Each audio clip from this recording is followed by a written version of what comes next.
కుంగిపోయిన Medigadda barrage ఎగువన rubber dam కడితే Kannapalli pump house నుంచి నీటిని ఎత్తుపోసుకోవడానికి అవకాశం ఉంటుందని నిపుణులు సూచించారు.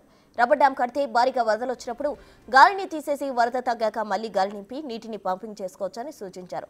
రబ్బర్ డ్యాం కాకుండా మట్టికట్ట కట్టి దానికి రక్షణగా జియో ట్యూబ్లు పెట్టడం ఏమాత్రం సురక్షితం కాదని తేల్చి చెప్పారు.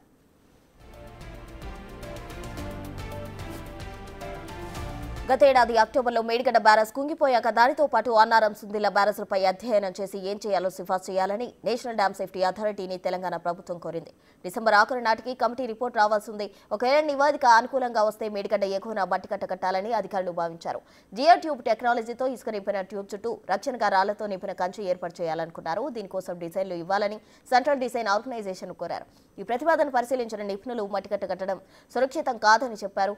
రబ్బర్ డ్యాం కడితే మంచిదని సూచించారు. ఇక భారీగా వరదలు వచ్చినప్పుడు రబ్బర్ డ్యాంలోని గాలిని తీసేసి వరద తగ్గాకే మళ్లీ గాలి నింపి కన్నపల్లి పంప్ హౌస్ నుంచి నీటిని ఎత్తిపోసుకోవచ్చని చెప్పారు. అయితే రబ్బర్ డ్యాం కట్టడానికన్నా ముందు అన్నారం సుందిళ్ల బ్యారేజీల్లో నీటిని నిల్వ చేయడం సురక్షితమా కాదా అనే అంశంపై నేషనల్ డ్యామ్ సేఫ్టీ అథారిటీ అభిప్రాయం తీసుకోవాలని సూచించారు.